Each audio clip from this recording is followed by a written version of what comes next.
Hello.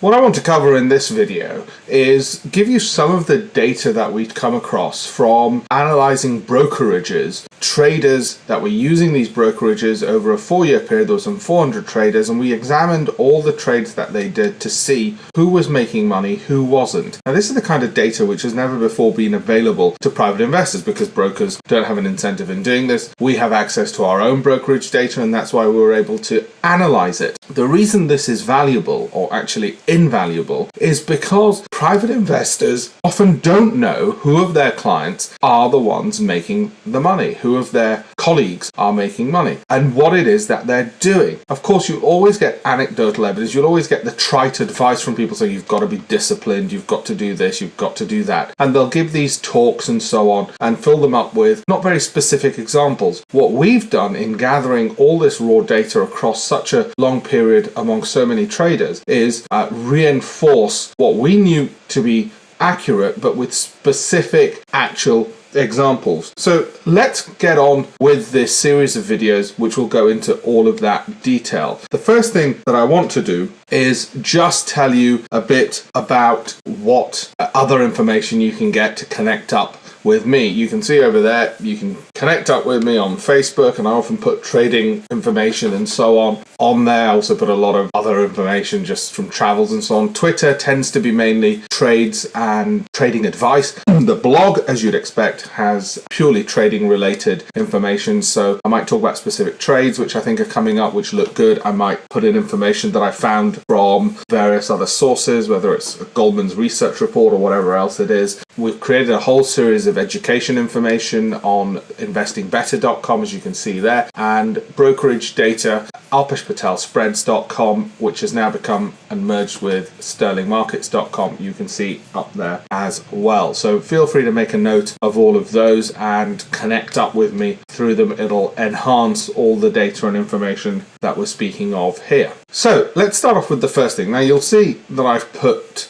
up here word confidential. I'm not playing around. The reason we've actually put that is because the amount of data that we got, we think this is amazing proprietary information. We're going to actually publish a book out of this to be published by the Financial Times, and we're pretty excited about this because, as I say, nobody else has taken all this information from actual trades placed by traders, retail clients, and analyzed them to see what are the holding periods that winning traders have, what are the holding periods losing traders have. Do you make money when something goes long? Do they tend to make money when it goes short? What kinds of trading strategies do they look to be adopting, and so on. So this is critical for truly understanding how to be in the top percentage who are making the money. Also, one of the things we disclose is what percentage make money and what percentage don't as well. So let's carry on. One of the things that we found amongst the traders who win is that once a security has risen 10% into profit, so whatever they've bought or sold, whatever they've gone long or short on, so let's say it was Vodafone stock and they got in at 100 pence. Once it had gone to 110, if it then went back below that 100 pence entry, that trade was less likely to make money for them. And the point here is that they were very good at either getting out or having set their exits in such a manner that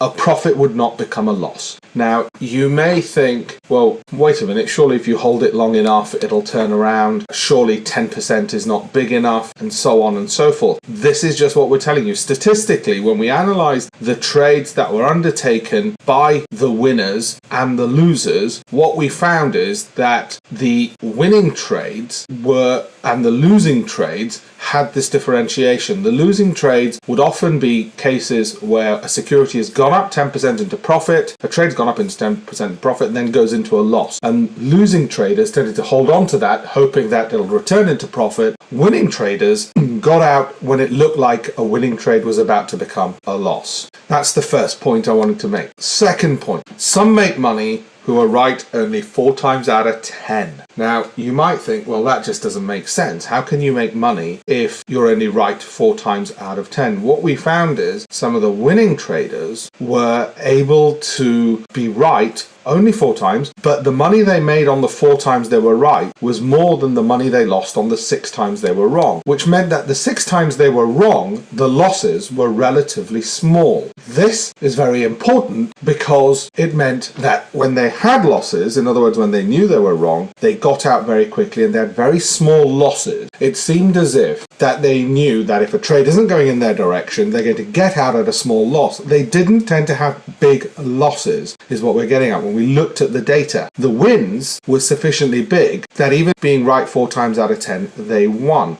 Now we're looking here at the whole group of winners and losers. And the winners, as I say, not all of the winners were only right 4 times out of 10. What I'm saying is some of the winners were right as few times as 4 out of 10. And what they seem to be doing is having very small losing trades on their 6 out of 10 when they were wrong. So they had the ability to get out of a trade at a small loss, even if it meant that they weren't going to be right more times than they were wrong.